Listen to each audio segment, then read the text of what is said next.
sino que en los días de la voz del séptimo ángel, cuando él comience a tocar la trompeta, el misterio de Dios se consumará, como él lo anunció a sus siervos los profetas. Shalom para todos los hermanos y amigos que nos escuchan en esta preciosa mañana. Reciban ustedes un saludo en el maravilloso y grande nombre de nuestro gran Dios y Salvador Jesucristo. Una vez más, aquí reunidos con ustedes con el ánimo de compartir la palabra del Señor. Hoy traigo un tema muy especial, un tema que enfoca a las raíces hebreas, porque muchas personas de pronto se preguntarán ¿qué son las raíces hebreas? ¿De qué habla él? Porque de pronto el tema de las raíces hebreas en el mundo cristiano no es muy común, ya que el mundo cristiano está enfocado más que todo en el Nuevo Testamento. Las raíces hebreas, estimado hermano y amigo, reúnen toda la Escritura, sacan los temas de toda la Escritura, sacan la vida del hombre de todas las Escrituras. Como toda la Escritura nos habla de Jesús, por eso las raíces hebreas sacan el provecho de todas las Escrituras para la vida del hombre. Aquí riñen muchas organizaciones, la mayoría, todas las organizaciones cristianas, casi en su mayoría, riñen con las raíces hebreas. Y el judaísmo también riñe con las raíces hebreas. Yo ya lo he dicho de pronto en otros videos, de que el cristianismo y el judaísmo tienen partes muy importantes que el hombre puede aprovechar de estas, digámoslo, de estas creencias. El judaísmo se enfoca en el Antiguo Testamento. El judaísmo habla de todo lo que es la ley y de lo que son los profetas.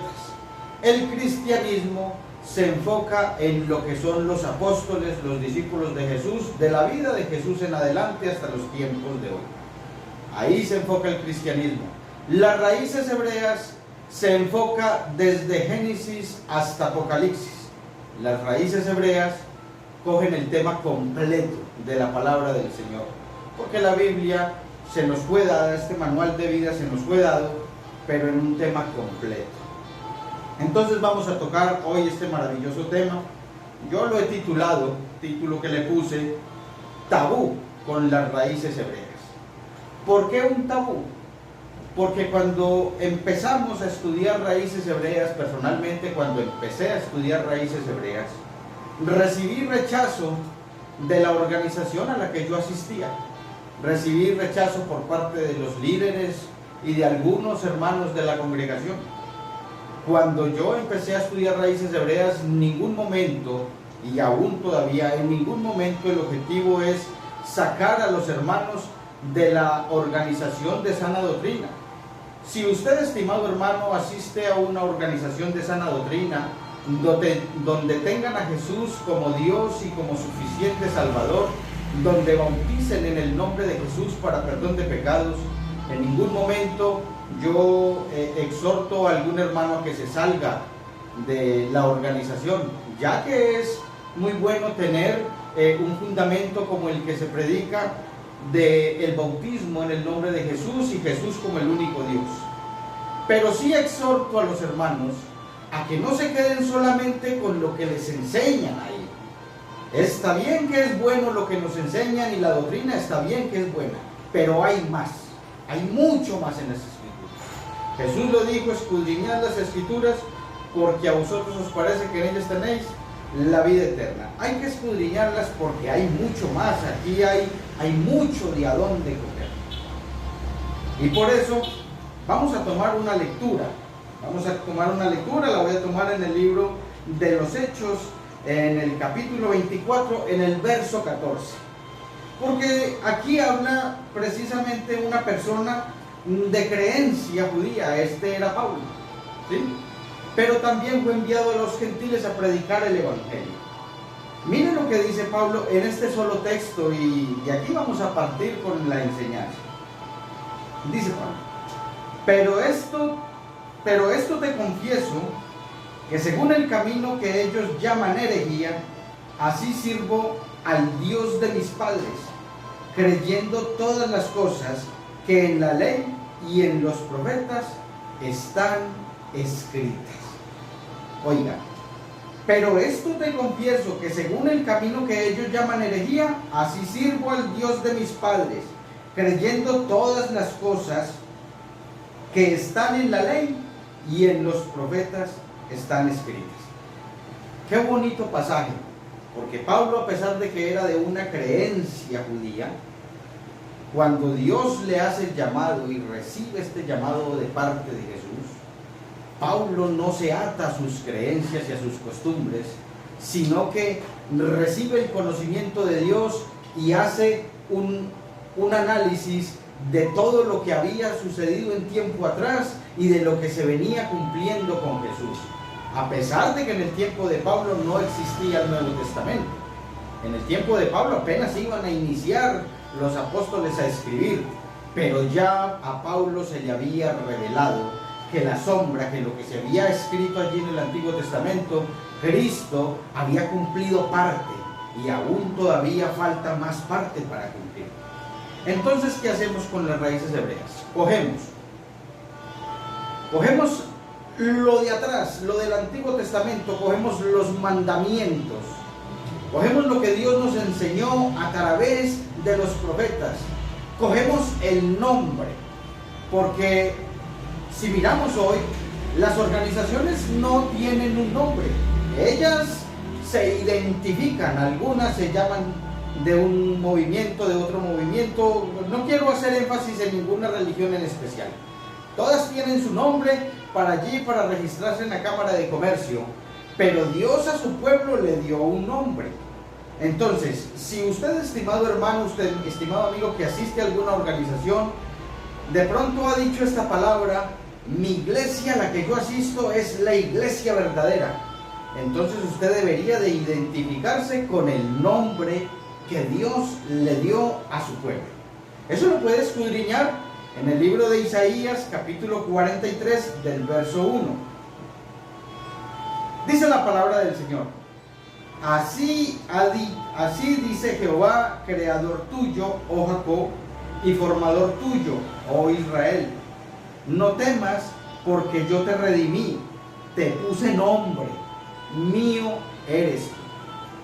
De pronto las organizaciones unicitarias que creen en Jesús como el único Dios, que yo también creo en Él como el único Dios, de pronto nosotros decimos: tenemos el nombre de Dios porque Él lo prometió, y en este nombre es sobre todo nombre y hay perdón de pecados. Tenemos el nombre de Él, pero increíblemente no conocemos el nuestro. Conocemos el nombre que hace milagros, pero no conocemos el nombre que nos dieron a nosotros. Así dice Jehová, creador tuyo, oh Jacob. Aquí habla con el hombre.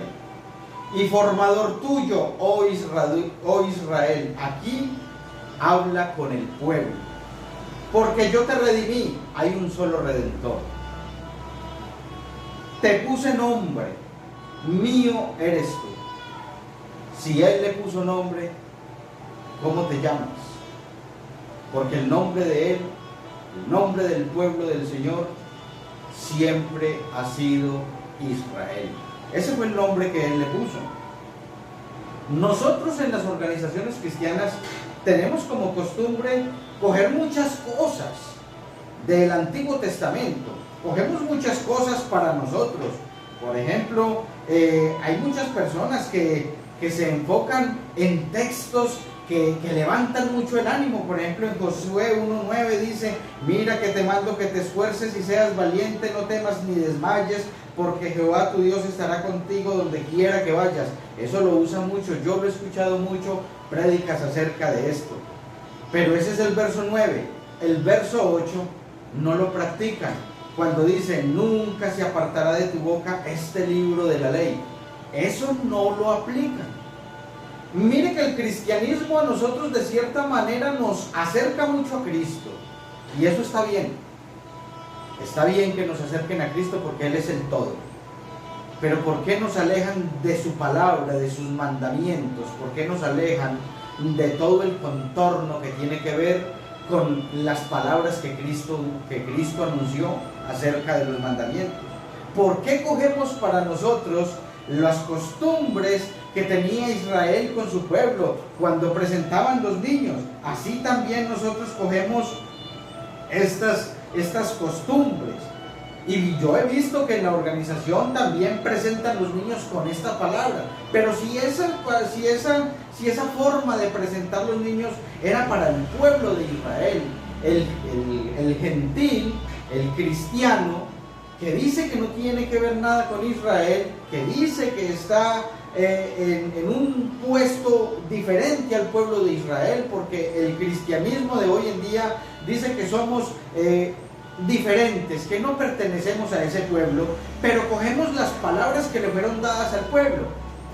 Por ejemplo, usted nota en los mandamientos, cuando a Jesús se le arrimaron y le preguntaron por los mandamientos, cuando se le acercaron y le dijeron: Señor, díganos cuál es el gran mandamiento, porque a él no le preguntaron por todo, sino por un mandamiento. ¿Cuál es el mandamiento más grande? Jesús dijo: oye Israel, el Señor nuestro Dios, el Señor uno es. Oye Israel. Si somos diferentes a Israel, no deberíamos practicar ninguno de los mandamientos. Usted, estimado hermano, que se considera diferente al pueblo de Israel, que se considera que es aparte de Israel, ¿para qué practicar los mandamientos? No practique ninguno, no necesita practicar ninguno, ni los 613 de la ley que por obvias razones ya Cristo cumplió la ley, ni los 10 que fueron dados en el monte Sinaí, porque también fueron dados a Israel. Oye Israel, el Señor vuestro Dios, el Señor uno es, y amarás al Señor tu Dios con toda tu alma, con todas tus fuerzas, con toda tu mente, con todo tu corazón. Esto es para Israel. No tendrás dioses ajenos delante de mí. Santificar el sábado, ¿sí? Amar, honrar a padre y madre, ¿sí? No robar, no matar, no adulterar, no decir falso testimonio. Estos mandamientos fueron dados a Israel. ¿Por qué el cristianismo, si no son Israel, porque los quieren practicar? Ahora bien, sabemos que nosotros en Cristo somos nuevas criaturas. Sabemos que en Cristo somos injertados al buen olivo. Sabemos que en Cristo recibimos ciudadanía. Entonces, si recibimos ciudadanía, recibimos el nombre, ¿sí? Porque Él nos puso nombre. Él a nosotros dice que nos puso nombre. Dice la palabra del Señor: formador tuyo, oh Israel, no temas, porque yo te redimí, te puse nombre. Entonces, ¿cómo te llamas? ¿Eres Israel o sigues siendo gentil? ¿Eres Israel o porque el hecho de que practicas el cristianismo, entonces te tienen en un lugar diferente? Eso es lo que hacen las raíces hebreas.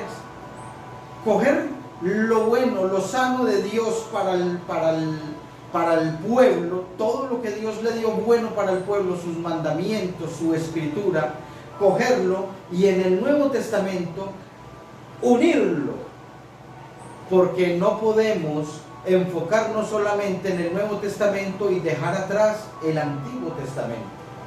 Y tampoco podemos enfocarnos en el Antiguo Testamento e ignorar el Nuevo. No podemos hacer eso. Muchas personas han empezado a estudiar raíces hebreas y terminan en el judaísmo. ¿Por qué?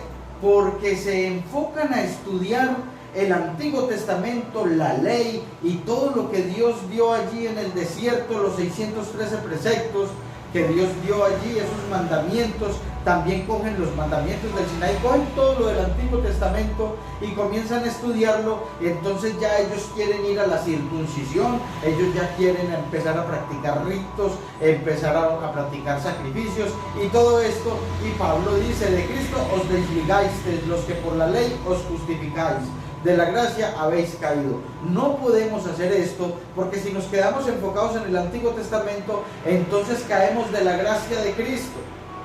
Pero si nos enfocamos en lo que nos enseña el cristianismo hoy en día, que nos enseña a seguir a Cristo, a servir a Cristo y a tenerlo como Dios, pero no hay mandamientos. Ellos dicen, no hay que cumplir mandamientos porque Cristo ya los cumplió y porque eso era para el pueblo de Israel. Esos mandamientos, está bien, eso es verdad, fueron dados al pueblo de Israel, pero nosotros en Cristo somos nuevas criaturas, pertenecemos al pueblo de Israel. La palabra del Señor en Números manda al pueblo de Israel a cómo debían de presentar los niños, al pueblo de Israel. Dice, Jehová te bendiga, Números 6:24, Jehová te bendiga y te guarde, Jehová haga resplandecer su rostro sobre ti y tenga de ti misericordia, Jehová alce sobre ti su rostro y ponga en ti paz. Esto que acabo de leer lo utilizan las organizaciones para hacer las presentaciones de los niños. Estas presentaciones lo hacían los niños, lo hacían con los niños, pero del pueblo de Israel. ¿Por qué el cristianismo hace cosas que le pertenecían al pueblo de Israel y luego niegan que son Israel? Hermano, amigo, usted que lee la Escritura, qué bueno que usted pudiera enfocarse en que Dios no dejó ninguna organización, ningún nombre de alguna religión, no dijo la religión verdadera se llama tal, no, Jesucristo no hizo eso. Anteriormente el Señor lo había hecho cuando puso los sacerdotes a ministrar todo lo relacionado con el tabernáculo y todo lo con las ofrendas. Cuando Dios puso a ministrar a los sacerdotes, dejó un pueblo encargado, la tribu de Leví encargada de administrar todo lo relacionado con lo santo de Dios. Y cuando Jesús vino, eso se había corrompido, eso ya se había contaminado. Jesús viene y nos liberta a nosotros, rompe, rasga el velo del templo de arriba hacia abajo, parte la historia, el Señor cumple con la ley. Jesús viene y termina con todas esas cosas, y Él no dejó una religión establecida. Él mandó a sus siervos, los apóstoles, de dos en dos a predicar, y por eso la palabra se cumple cuando Él dice, donde hayan 2 o 3 reunidos, allí estaré yo. No mandó a que se hicieran templos inmensos, a que tuvieran un mandato dirigido por hombres. Por eso todas las organizaciones que están establecidas y dirigidas por mandamientos de hombres, porque en todas las organizaciones hay mandamientos de hombres, se basan en las Escrituras, muchas de ellas tienen cosas buenas, pero se rigen por mandamientos, por normas de hombres. Todo lo que está gobernado por los hombres tiende a contaminarse, siempre ha sucedido, esto siempre ha sido así, porque los hombres se corrompen por el amor al dinero, se corrompen por la fama, se corrompen por el poder. Y entonces cada uno quiere construir su iglesia más grande, su congregación, que resalte por encima. Si aquel tiene un piso, yo la hago de 2 pisos. Si este tiene 2 pisos, yo la voy a hacer de 3. Y hay una competencia y desenfocan a la persona, la tienen aislada, al hermano, porque canta bonito, lo tienen ahí, pero no le enseñan la realidad del asunto, que usted es salvo cuando guarda usted los mandamientos de Dios. Cuando usted es una persona que está enfocado en las cosas celestiales, usted guarda los mandamientos de la palabra del Señor. Mandamientos que fueron dados y que son vigentes, ya lo he repetido en varias ocasiones. Mandamientos que son vigentes. Los 10 mandamientos dados en el monte Sinaí.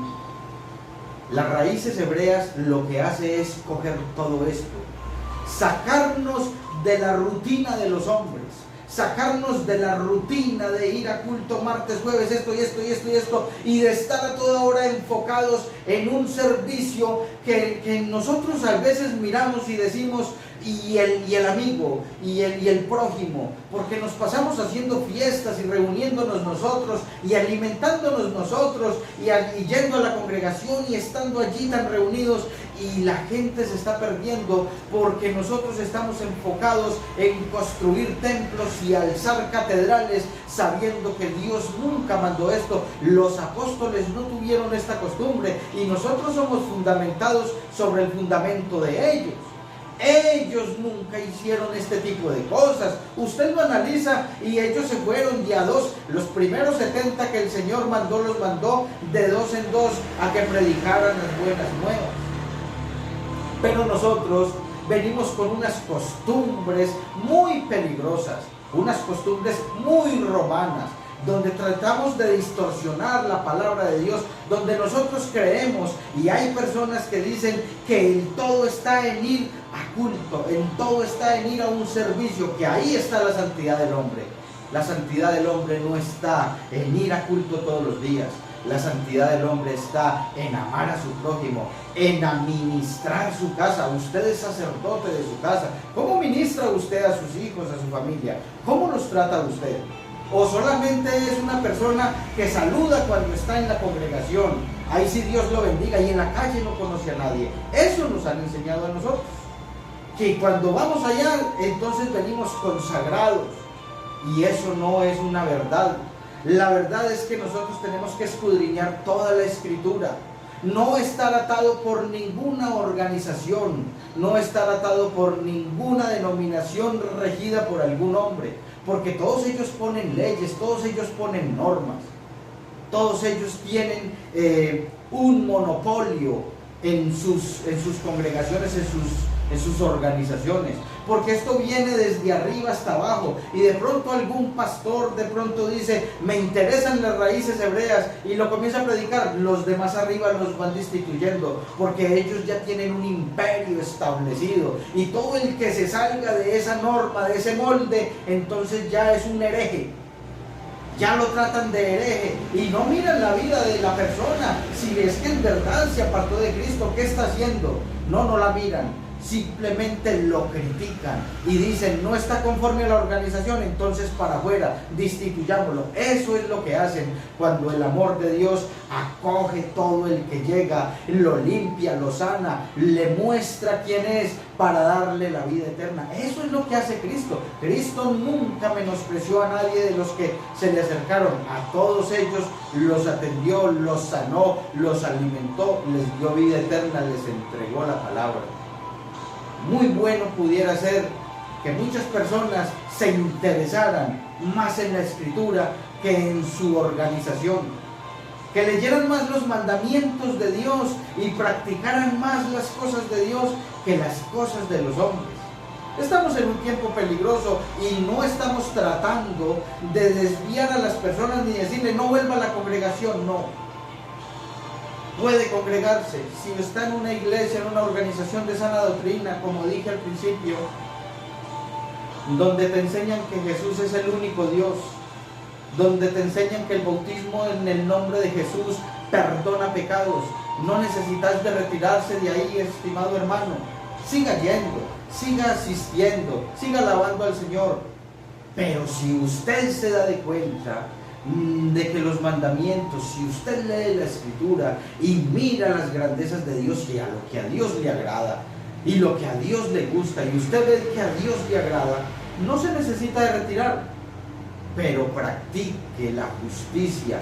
No necesita de cambiar de iglesia, quédese donde usted está allí, pero practique la justicia, lea los mandamientos, ya que los mandamientos no los predican en la iglesia.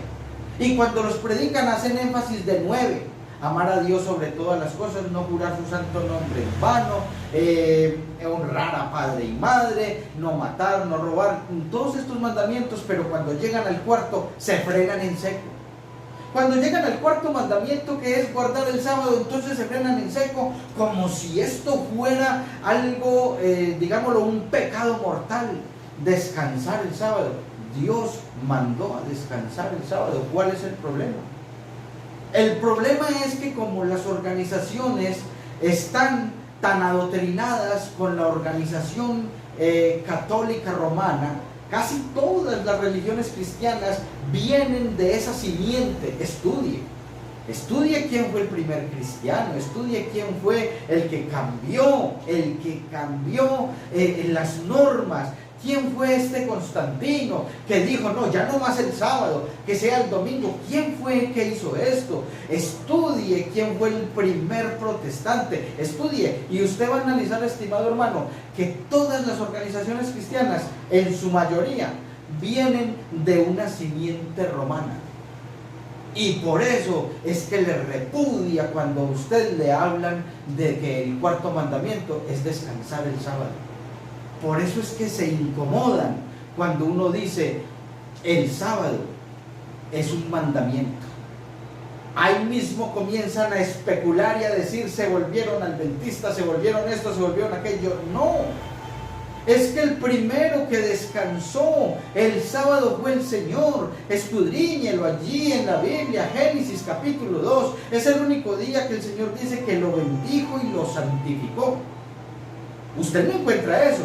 Entonces el que critica eso y puede escudriñar desde ese Génesis hasta Apocalipsis y se va a dar de cuenta que en ninguna otra parte el Señor va a decir que le quitó la santificación y la bendición ese día. Ese día, cuando Jesús vino, habló sobre ese día y dijo que el reposo, ese sábado, ese reposo fue hecho por causa del hombre y no el hombre por causa del día de reposo. ¿Qué quiere decir esto? Que entre tanto que hayan hombres hay reposo y falta un reposo grande que es el milenio. Hasta allá, usted lo mira y en los mandamientos está el reposo, pero antes de haber sido dada la ley también había reposo. Antes de haber sido dado los preceptos, los 613 mandamientos que les dio al pueblo de Israel en el desierto, también el Señor les guardaba el día de reposo. ¿Por qué? Porque acuérdese que el maná solamente caía desde el primer día hasta el día sexto por la tarde, y ese día tenían que recoger maná, tenían que recoger pan para 2 días, porque en el día séptimo allá no llovía maná del cielo. Ese día reposaba Dios de enviarles el maná, y por eso tenían que recoger maná para 2 días y no había sido dada la ley. Entonces el mandamiento del reposo fue dado en el monte Sinaí, pero había sucedido anteriormente, desde antes del hombre pecar en el huerto. Cuando el Señor terminó de hacer la creación, los ejércitos del cielo, ese día, en el día séptimo, ya había reposado el Señor, ya había sacado ese día. Y en el transcurso de todo el tiempo en el desierto hasta llegar al monte Sinaí, hasta aquel día también fue dado. O sea que el día de reposo está antes, durante la ley y después de la ley. ¿Por qué? Porque el último reposo es en el milenio y no estamos en el milenio. Hay que practicar el reposo.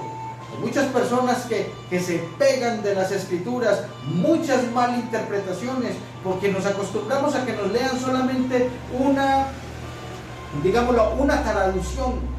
Pero somos tan pobres nosotros que teniendo estos aparatos celulares, que es tan fácil descargar una aplicación de Biblias diferentes. Usted puede descargar tantas cantidades de cosas y usted solamente tiene una misma versión. Por lo regular, las organizaciones cristianas manejan la Reina Valera y ya leen solamente eso.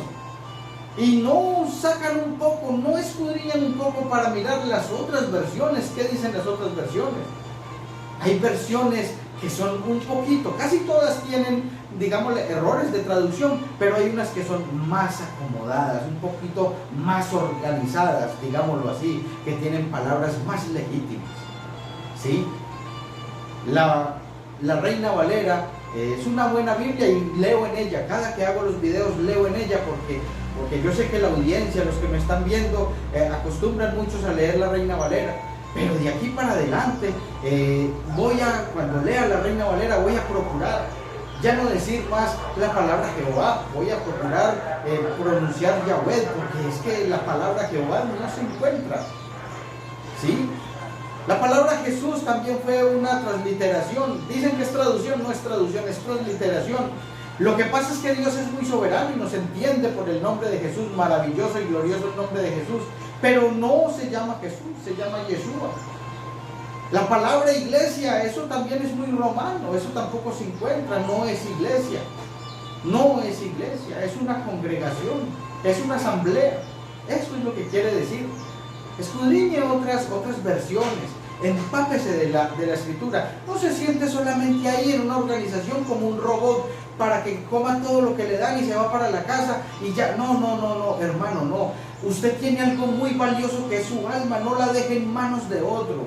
Escudriñela para que usted encuentre rescate en ella. Que el Señor Jesús, que el Señor Yeshua HaMashiach los bendiga, los guarde, los oriente. Esto apenas es una parte de muchas partes que vamos a estar hablando. Esto es un párrafo, porque esto es grande y es extenso. Que estén muy bien, querido grupo.